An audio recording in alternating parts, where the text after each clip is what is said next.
18-րդ դարում, երբ Հայաստանը բաժանված էր երկու կայսրությունների միջև, երբ հայ ժողովուրդը տառապում էր տիրակալների լծի տակ, թվում էր, թե ազատագրման ոչ մի հույս չկա։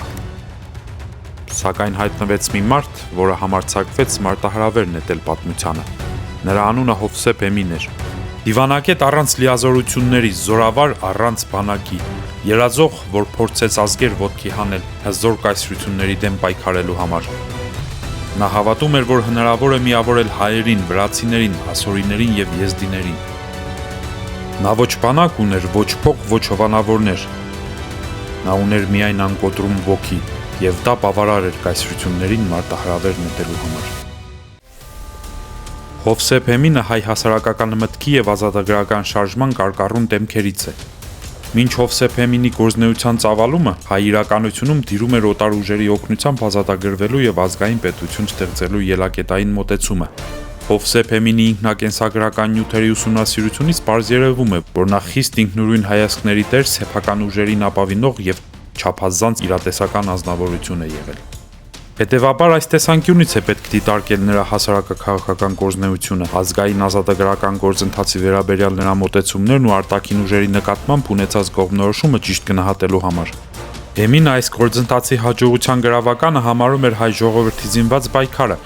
եւ միաժամանակ ակնկալում էր նաեւ արտաքին ուժի հետ համագործակցություն։ Այդ հարցում պարզապես իրատես լինելով նա հիմնվում էր առավել հավանական ուժի վրա, որը քաղաքական զարգացումների հետ կապված կարող էր եւ փոփոխվել։ Հովսեփ Էմինը ծնվել է 1726 թվականին Իրանի Համադան քաղաքում։ Նրա նախնիները 17-րդ դարի սկզբին Արարատյան դաշտի հայ բնակչությանը Շահ Աբասի կողմից բռնի կերպով տեղահանելու ժամանակ գաղթել եւ բնակություն են հաստատել Համադանում։ Էմինի վաճառական հայրը Պարսկաստանից տեղափոխվում է Հնդկաստան, Կալկաթա քաղաք։ Այստեղ Էմինը ավարտում է տեղի անգլիական քոլեջը։ Ոգևորվելով հայոց պատմությամբ եւ ծանոթ լինելով Սյունիքի եւ Արցախի հայության ազատագրական պայքարին, որոշել էր տիրապետելով եվրոպական ռազմական գործին նպաստել Հայաստանի ազատագրմանը։ 1751 թվականին հակառակ հոր կամքին Էմինը որպես նավաստի ծառայության է անցնում օսթ-հնդկական ընկերության նավերից մեկում եւ ճանապարհ է ընկնում դեպի Անգլիա։ Մոտ 7 ամիս ճանապարհորդությունից հետո նա հասնում է Լոնդոն։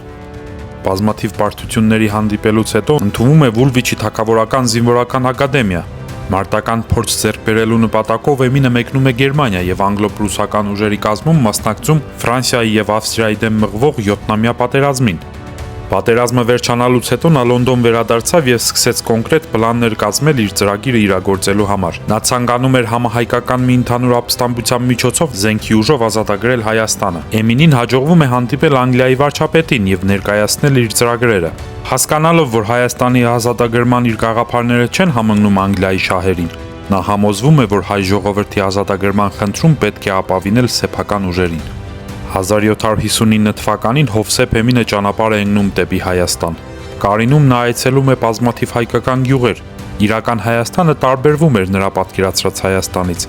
Ինչպես պատմում է Էմինը, նա իր հետ տարել էր Մովսես Խորենացու հայոց պատմությունը եւ գյուղացիների համար հատվածներ էր կարդում։ Հորդորում էր չլսել հնազանդության քարոզները եւ զենք վերցնել ապստամբելու եւ օտար լծից ազատվելու։ Շարունակելով իր ճանապարհորդությունը Էմինը հասնում է Էջմիածին։ Այդ ժամանակ կաթողիկոս էր Հակոբ Շամախեցին։ Էջմիածնի վանքի միաբանության կողմից նա թշնամական վերաբերմունքի է արժանանում։ Համոզվելով, որ այդ տեսակ պայմաններում չի կարող իրագործել իր ծրագրերը, Էմինը վերադառնում է Անգլիա, որպեսզի նորից այս անգամ արդեն ավելի նախապատրաստված վերադառնա Հայաստան։ Լոնդոնում նա հանդիպում է ռուսական դեսպան Գոլիցինի հետ։ Նրանից վերցնելով Ռուսաստանի վարչապետ Վորոնցովին ուղղված երաշխավորական նամակ ճանապարհվում է Սանկտ Պետերբուրգ։ Հանդիպում է ունենում Վորոնցովի հետ, ներկայացնում է Հայաստանի ազատագրության իր ծրագիրը, որը իրագործելու համար մտադիր էր դաշնակցել վրաց Հերակլ II թագավորի հետ։ Վորոնցովն ընդառաջում է Էմինի խնդրանքին եւ Հերակլ II-ին ուղղված նամակով նրան ճանապարհում Վրաստան։ 1763 թվականի մարտ ամսին Էմինը հասնում է Վրաստան եւ հանդիպում Հերակլ II-ին։ Մի շարք գաղտնի տեսակցությունների ժամանակ Էմինը Հերակլին բացատրում է իր ծրագիրը, առաջարկում է ստեղծել հայ-վրացական ամուր դաշինք։ Ըստ նրա մենակ այդ կերպ էր հնարավոր երկու ազգերը ազատագրել օտար բռնապետություններից։ Էմինը ամեն կերպ փորձում էր համոզել Հերակլին, որպեսզի նա կազմակերպի այդ գործը եւ ապա թագավորի ազատ եւ միացյալ վրաց հայկական պետությանը։ Միաժամանակ Էմինը Հերակլին խորհուրդ էր տալիս սաստել ազնվականությանը, մտածել ժողովրդի կարիքները բարելավելու մասին, զինվորական արվեստը զարգացնել, օրինակ վերցնելով եվրոպական մոդելը։ Էմինը մի քանի ամիս մնաց Թիֆլիսում, ապա ամառը Հերակլի հետ միասին անցկացրեց Կախեթիում։ Վրաստանում եղած ժամանակ Էմինը նամակագրություն ուներ Մշո Սուրբ Կարապետ վանքի Վանահայր Հովհանի եւ Արցախի մելիքների հետ։ Վանահայրը տեղեկացնում է Էմինին, որ բազում արևմտահայեր կցանկանային կռվել հայրենի երկիրը ազատագրելու համար։ Էմինին գրած նամակներում հավատացնում էին, թե Արևմտյան Հայաստանում կան բոլոր նախապայմանները հաղթական ապստամբության համար։ Ահա մի հատված այդ նամակից, որը Վանահայրը 1763 թվականին գրել է Էմինին։ 3 տարի է անցել այն օրից, երբ դուք միջերկրականի վրայով եկաք Անգլիայից եւ ձեր անցած գյուղերում հորդորեցիք ժողովրդին։ Դրանից հետո ամեն մի հայ դիմել է զենքի, նույնիսկ կանայք պատրաստ են կռվելու պայմանով, որ Հերակլը համաձայնի պաշտպանել ձեզ։ Ասորիներն ու եզդիները նույնպես միանալու են մեզ։ Վրաստանի իշխանին չասեք, թե նրանք պետք է դրամ ստանան, որպեսզի ավելի հանգստացնեմ ձեր միտքը, պետք է ասեմ, որ նրանք բոլորը երդվել են, որ իրենք ձեր հրամանի տակ 10 տարի կռվելու են առանց որևէ դրամական ակնկալության։ Իսկ երբ դուք հաջողություն չգտնեք Հերակլի մոտ, իմ հայրական խորհուրդն այն է, որ երբեք չհուսահատվեք։ Դուք պետք է լինեք ձեր խեղճ ու ճնշված ազգակիցներին ստրկության շղթաներից ու տառապանքներից ազատագրողը։ Ես աղոթում եմ առ Աստված, որ պահպանի եւ պաշտպան լինի ձեզ ի փառս Հայաստանի։ Էմինը եւ Հերակլ II 1764 թվականին խրախուսական նամակներ են ուղղում Վանահորը, սակայն Երևանում խանիմարտիկ ձերբակալում են նամակատարին։ Ամենայն հայոց կաթողիկոս Սիմոն Երևանցին տեղեկանալով այդ մասին կշտամբում է Հերակլ II-ին անզգույշ քայլերի համար, որոնք կարող էին առաջացնել պարսկական իշխանությունների վրեժխնդրությունը հայերի հանդեպ։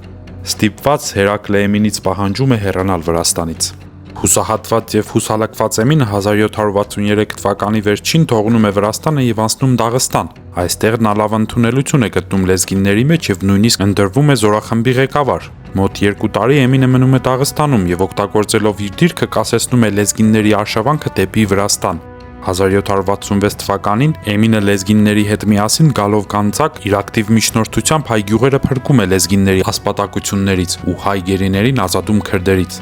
1766-ից 67 թվականներին Էմինը շրջում է Արցախում, լինում է հայ մելիքների մոտ եւ աշխատում է միություն առաջ բերել նրանց մեջ, փորձում է կազմակերպել մի հզոր բանակ։ Էմինը մեծ հույսեր էր կապում Խամսայի մելիքությունների հետ եւ կարծում էր, թե նրանք պետք է լինեն հայ ազատագրական շարժման կենտրոնական ուժը։ Սակայն Էմինը շուտով հիասթափվում է նաեւ նրանցից։ Հայ մելիքները ոչ միայն չեն ընդունում Էմինի ծրագիրը, այլև դարձյալ Սիմոն Երևանցի կաթողիկոսի պահանջով հորդորում են Էմինին հեռանալ Արցախից։ Այդպես է վարվում Էմինի հետ նաև Գանձասարի Հովհաննես կաթողիկոսը, որը իմիջայլոց պատմում է Էմինին, որ այդ ամենի պատճառը Սիմոն Երևանցին է։ Այս բոլոր անհաջողություններից հետո Էմինը որոշում է վերադառնալ Ռուսաստան, բայց ճանապարհին Շամախի քաղաքում նա տեղեկություն է ստանում այն մասին, որ Խոյի ասորի քրիստոնյաները պատրաստ են իրեն ընդունելու եւ ապստամբելու պարսկական տիրապետության դեմ։ Հավատալով այդ լուրերին եւ հույս ունենալով, որ ասորիների ազատագրությունը կարող է ազդանշան դառնալ հայ ազատագրական շարժման համար, Էմինը ճանապարհվում է դեպի Խոյ։ Բավականաչափ դժվարություններից հետո Էմինը հասնում է ասորական Խոսրով գյուղ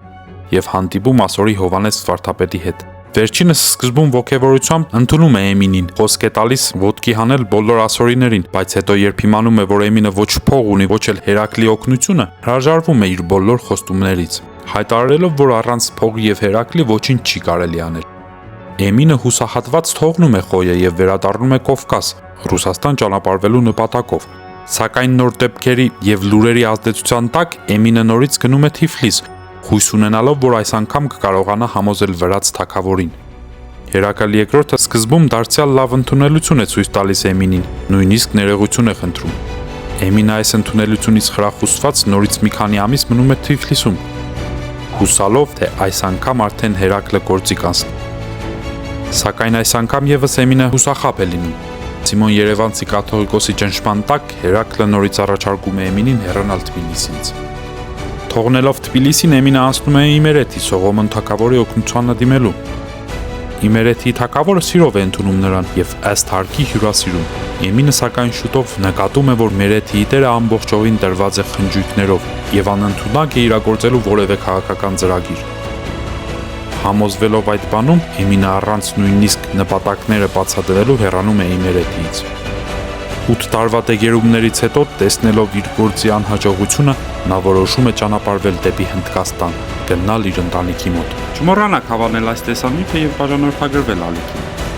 Անպայման ուղարկեք ձեր ընկերներին այս տեսանյութը եւ մեկնաբանությունների բաժնում կիսվեք ձեր կարծիքով։